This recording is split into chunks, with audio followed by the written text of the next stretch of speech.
I think is the next slide day one?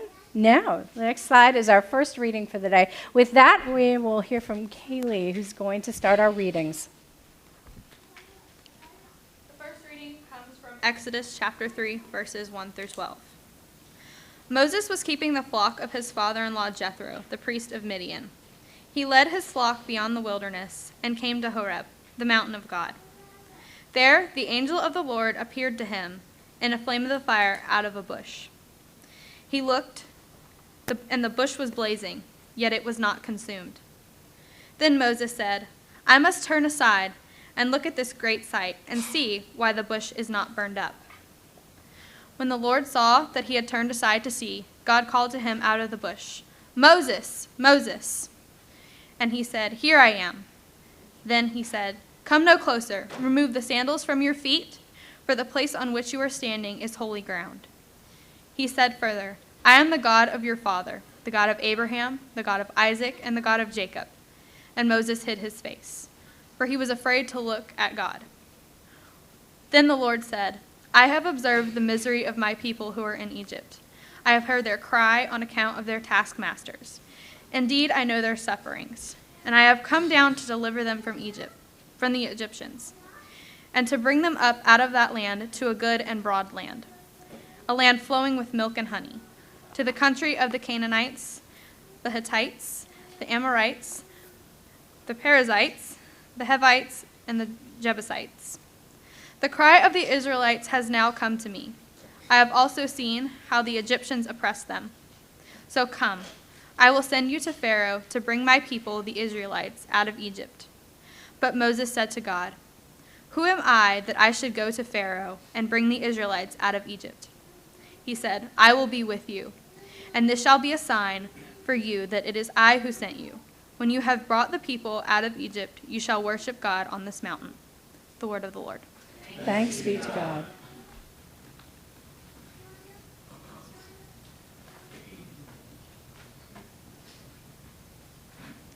Hi guys, I'm Emily. So we went to Houston, and this was our first shirt. It was this shirt. So and the first place we went was the Space Center in Wilson, and it was pretty cool. These are a couple of the pictures. This bottom one is when we got there. Yep. And then the one next to it it's an astronaut place, or a suit. And then the up it's a space shuttle, and we asked somebody to take a picture for us. And then the next one is like a carrier thing. Next. And this was our way to the gathering. There's a lot of people there. Uh-huh. We got a little confused on the way, but we got there. The first thing we did, we were standing in line, and we traded some pins, which are these up here. And we met some people that had the same shirt as us, so why not just take a selfie with them, you know? And we met some people from Pastor Kim's home church in Alaska, and we took a selfie with them too. And then there were 30,827 people there, and we all got in the same place. Very slowly, but we traded the pins. What did we give them? What? What did we give them? Pins. From? Alaska? I mean, North Carolina? Yeah. Which are these? We thought I'd mess them up. They're up here too. We got there, and we were not very aware of how many people were there. So we got the nosebleed seats at the very, very top, and which was pretty cool for the first night because we got to see everybody that was there, and we saw how many people, and we couldn't really hear, but we got the message. Yep. And so this is the stage on that side, and it was pretty cool. So the background, like every night there was a different message, I guess. So it was, one night was love changes everything, hope changes everything, grace changes everything, stuff like that. So, and on the background, it had the word. And it was like a whole bunch of art, I guess. It's pretty cool. And then we got some great music. we were jamming up there. And yeah, so we were dancing and having fun while everybody behind us was so confused because they couldn't hear anything. But we got, you know. And so then the 30,827 people had to leave. And they had these ramps that everybody got to go down, and, you know, why not have fun on the ramps, right? So we went by and we gave high fives to people. There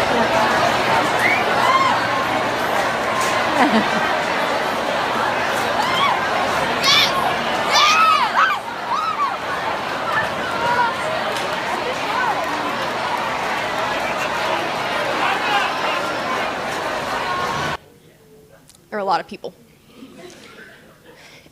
That's it. I'm done.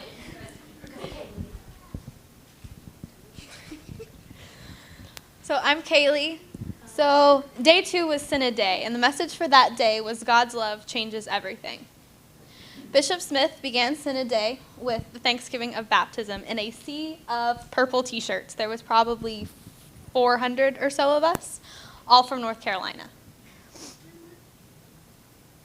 So there was music, Bible studies, and creative storytelling. And then there were games to get to know one another. So one of the games was called the evolution game, and I'm going to have Katie come help me. So we started out as an egg, and we played rock, paper, scissors, and then we became chickens, and then pterodactyls, and then eagles, and then super cool people. And another game, what was the other game called? I don't remember what it was called, but person to person. So we had to do some weird thing, like put our foreheads together, or put our forehead on people's knees. It was very strange, but we met a lot of new people.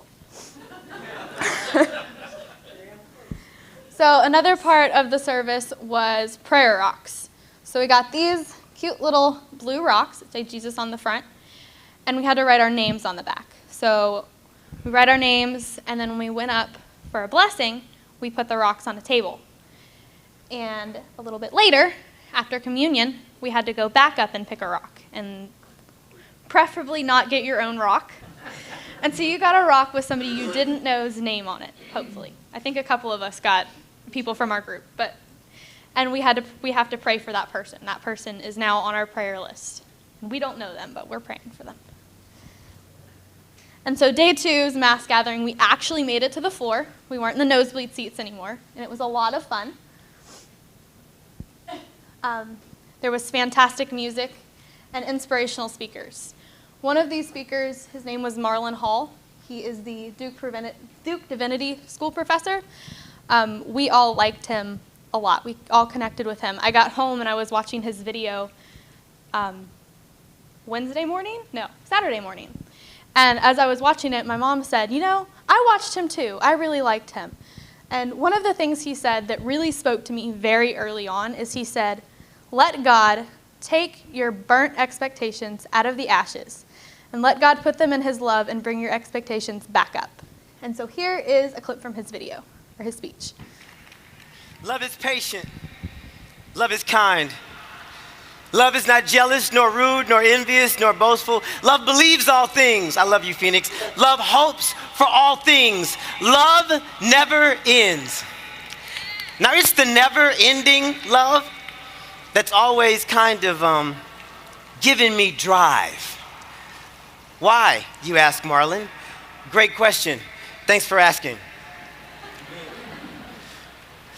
His name is Joe. And I met Joe one early morning that just so happened to be the day after I got my first iPhone. Now, when I got my first iPhone, the heavens opened up. And God said, well done, oh good and faithful iPhone owner. That's just how good it was in my soul. I love my iPhone. I don't covet it, but I really like it. I was in the grocery store. I was the first one there early morning. It was just me and the clerk.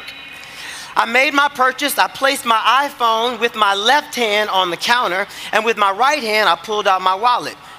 And as I paid, I replaced my wallet back in my pocket. I walked outside of the grocery store, and on my way out, I saw a man walking in. His name was Joe. His name was what? I know that because I saw his name tag. He had a name tag, Joe. I got to my car and recognized that the technological blessing of God, my iPhone, was missing. So I went back in the store. There were only 3 of us there. And as I was walking back into the store, guess who was running out? You know it was Joe. Don't trip. I went to the counter and I said, "Excuse me, I believe I left my iPhone here." She said, "Yeah, you left it right." She said, "Oh my goodness, I don't know where it is." She didn't know where it was, but I did. Y'all know Joe had my phone.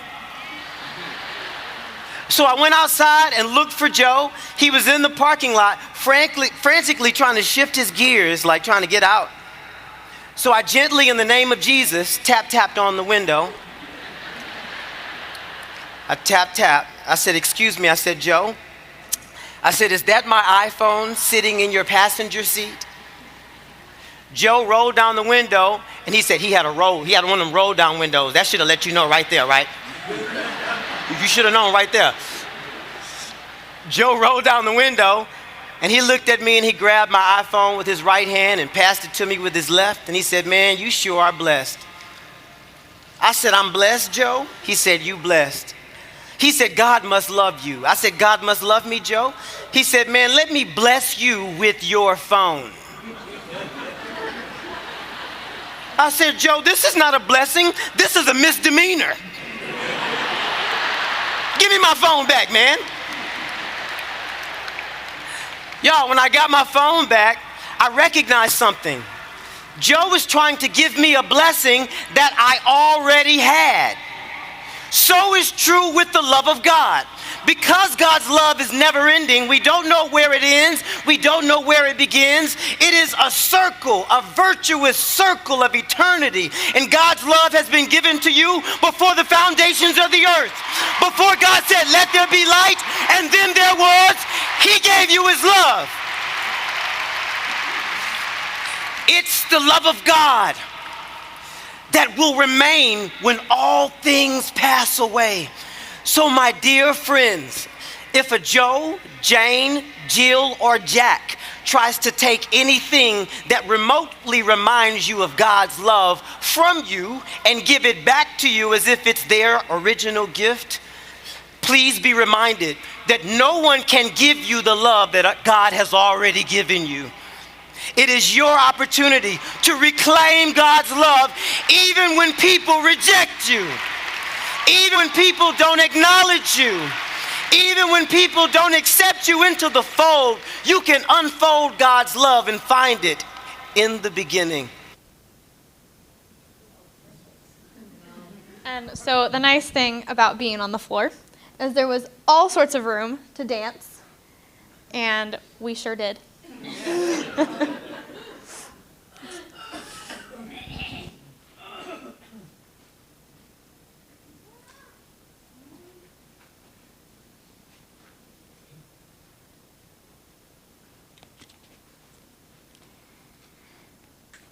The second reading comes from Acts 8, verses 26 to 39.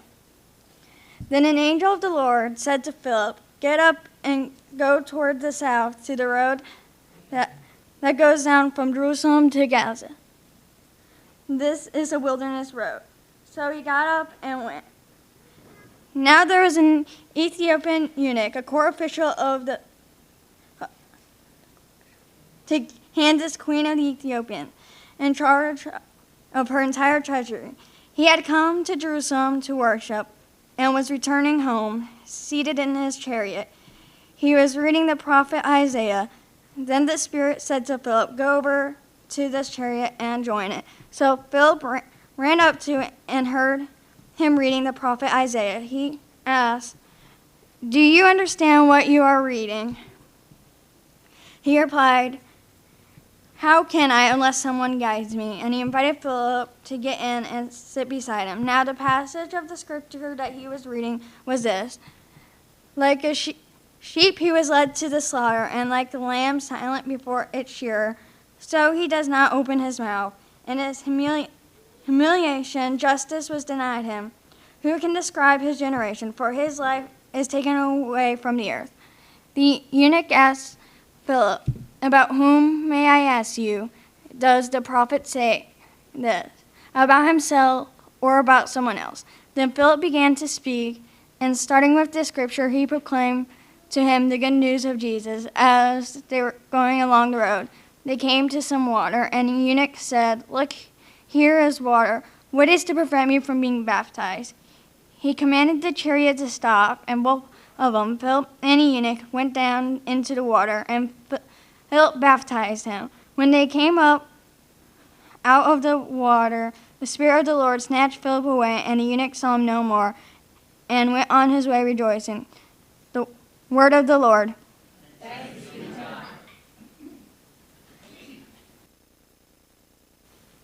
God. Hey y'all, I'm Katie. The day that I'm doing was day 3, which was our service learning day. So 10,000 of us out of the 30,000 did like different service jobs around Houston, and our group, along with a bunch of others, went to the Willow Waterhole. It's a big water retention where runoff water was going, and it was especially helpful during the hurricanes that hit that area. It is also used as a park for people to go to. It is also protection for a downstream medical center. Our job that day, we were wheelbarrowing and shoveling rocks, and we created a path around the water for people to like walk on or go on runs. It was really hot and humid that day. It was real bad. So we were there. You can change. So we were there. That's everybody that was at the water hole with us. So it was a bunch of different groups. And we were there from about really early in the morning to about noon. Yeah. So that was our day. And after that, we went back to one of the convention centers, not the stadium. But they had like a little stage area where they were doing different games and stuff. And we did that for a while. And they had like a rest area and a game room and DJs and all that fun stuff. So we were dancing and playing a lot of games inside until the nighttime. And then at night, we went to the mass gathering at the stadium.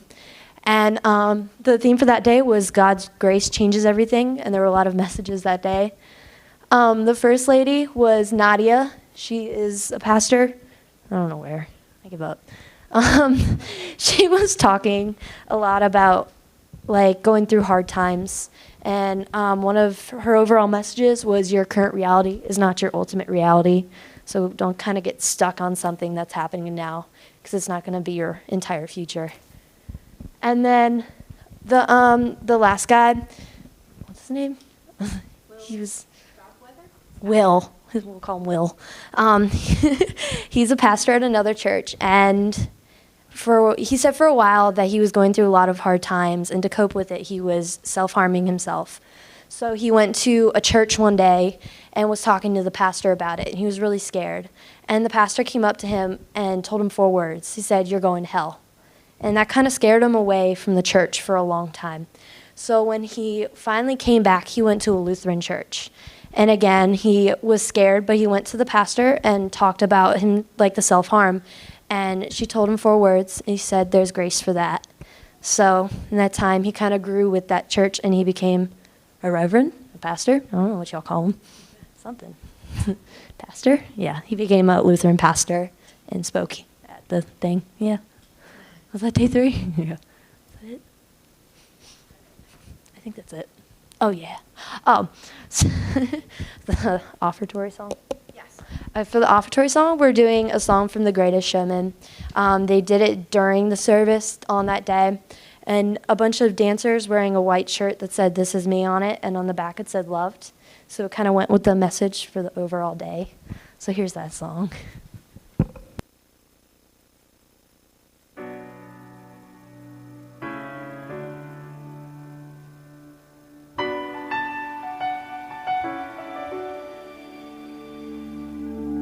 I am not a stranger to the dark. Hide away, they say, 'cause we don't want your broken parts. I've learned to be ashamed of all my scars. Run away, they say, no one will love you as you are. But I won't let them break me down to dust. I know that there's a place for us, for we are glorious. When the sharpest words wanna cut me down, I'm gonna send a blood, gonna drown them out. I am brave, I am bruised, I am who I'm meant to be. This is me. Look out, 'cause here I come, and I'm marching on to the beat I drum. I'm not scared to be seen, I make no apologies. This is me.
I'm Kylie, and my day was Interactive Learning Day. We actually got to do hands-on experiences to learn about God's grace. And what are we looking at? Oh, that's the pictures of superheroes, and then that's for the science section. They had a section for science and how religion goes hand in hand with science. Next. Here was some of the quotes. First quote was from Pope John. Second, science can purify religion from error and superstition. Religion can purify science from idolatry and false absolutes. Each can draw the other into a wider world, a world in which both can flourish. And then the second one, Albert Einstein, science without religion is lame, and religion without science is blind. Why was that important? I already said that. So, next. Yeah, next slide. This is the altar that everybody signed for the Sunday service.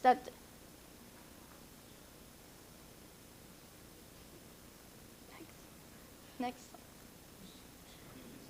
That's our group picture, and that picture was put onto a wall with a bunch of other group picture, and each of the pictures were put together to create a mural that was actually revealed for the Sunday worship. Next. We did activities like zip lining, puzzles. They had, we made a bracelet, and they had mini golf, bumper boat. Like, they had a whole bunch of activities. Who was that person screaming? Me. I was trying to say woohoo, like yay, this was fun, but it ended up like Next slide.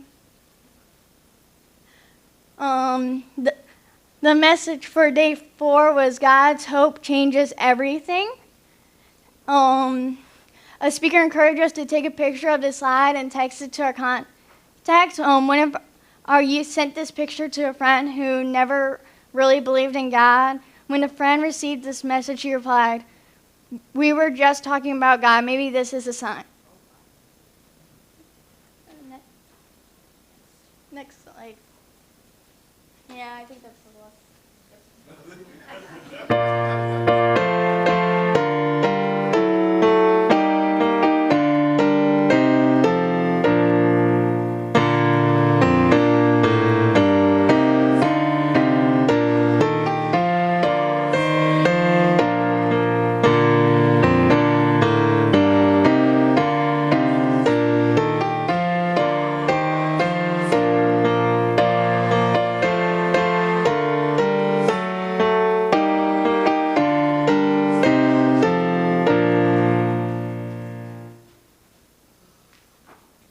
To meet the gospel. Y'all already rise. Never mind. This is the Holy Gospel according to Matthew. While he was saying these things to them, suddenly a leader of the synagogue came in and knelt before him, saying, "My daughter has just died, but come and lay your hand on her, and she will live." And Jesus got up and followed him with his disciples. Then suddenly a woman who had been suffering from hemorrhages for 12 years came up behind him and touched the fringe of his cloak. For she said to herself, "If I only touch his cloak, I will be made well." Jesus turned, and seeing her, he said, "Take heart, daughter, your faith has made you well." And instantly the woman was made well. When Jesus came to the leader's house and saw the flute players and the crowd making a commotion, he said, "Go away, for the girl is not dead, but sleeping."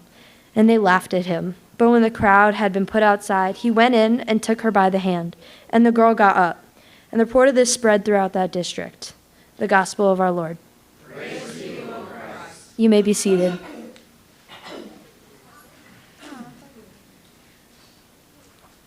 So So, I'm Alana. I'm doing day 5, which was the mass gathering Sunday worship. This is all our families and friends from the congregation coming after their church service to see our church service with us. Next slide. For communion, they had white umbrellas lined up along the stairs. And it was very beautiful, and they had a very beautiful service with lots of music and speakers. And one of these speakers in particular spoke to me. She said, her dad said to her, "Are you ready to die for this?" And she said, "No, I'm ready to live for this." And here she is.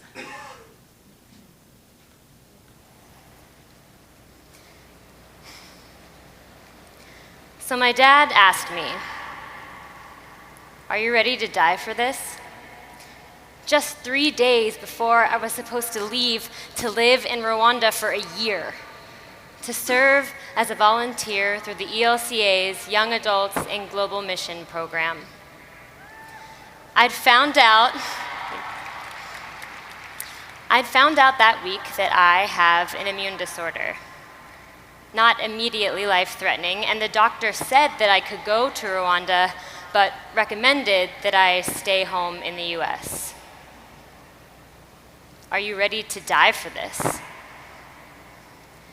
I think one of the reasons that I haven't told a lot of people this story, until now clearly, is because for a long time I felt like maybe I should have been able to hop up and say that yes, I was ready to die for this. I was ready to follow God's call anywhere, but what I said was, I don't know. Full disclosure, I went to my room that night and spent most of the night ugly crying on my bedroom floor, confused about what to do and honestly pissed at God because it felt like my own body was betraying me. But I woke up in the morning with a response. I wasn't sure that it was an answer my dad would accept, but it was the only thing that felt like the truth. "Dad," I said, "I'm not ready to die for this, but I'm ready to live for this."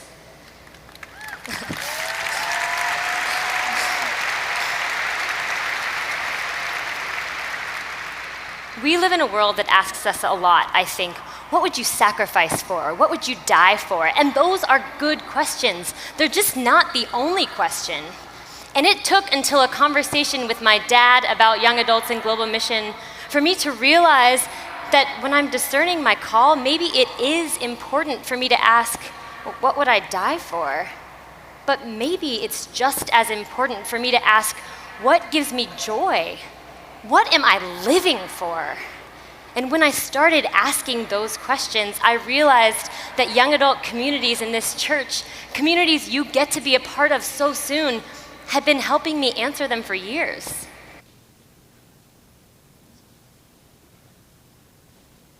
Is it for day 5?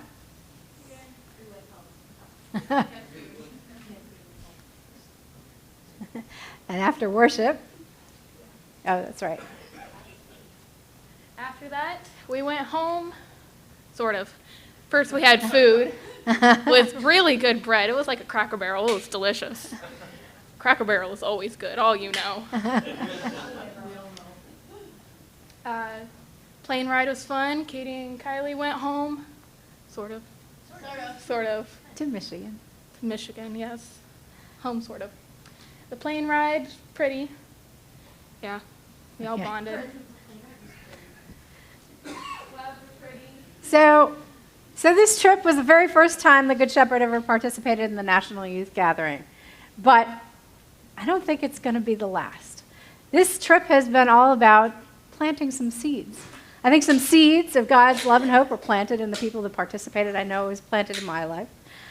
And you can see even from the stories of what was shared back home by text messages and images, that slide, that maybe a seed was planted in a person or two that was not at the trip but connected to somebody who was on the trip. And we're planting seeds for the future in Good Shepherd. What you see up here, and you can see here, the girls talked a little bit about, we traded items with other congregations, pins and bracelets and clothespins with the name of the church on them. But this was a gift from Good Shepherd Lutheran Church in Somerville, New Jersey. Sunflower, S-O-N flower seeds that we will be planting in our backyard. And so when you see those seeds come up, hopefully into sunflowers, you'll be reminded of this trip and the seed that this congregation has planted in us, and that we are planting for the sake of the future of our youth, because this is not the last National Youth Gathering. In fact, in 2021, we're going to be going to Minneapolis. And so this is an opportunity to continue on this journey of our youth growing in their faith and their community, both in the North Carolina Synod and with Lutherans across the country. Tens of thousands of them. Perhaps the most overwhelming part of the entire youth gathering is seeing an entire stadium filled with Lutheran youth, all singing together. And holy moly, can they sing. Even Bohemian Rhapsody, that was the weirdest thing ever, is to hear 30,000 people singing Bohemian Rhapsody. But we're going to do it again in 3 years in Minneapolis. So do you know a rising ninth grade, somebody who'll be going into ninth grade in that year, or just graduated all the way up to just graduated from high school? They will be welcome. And so with that, our singing, we're going to lead you in the theme song for this year's National Youth Gathering. This changes everything. And so I invite you to rise and follow along.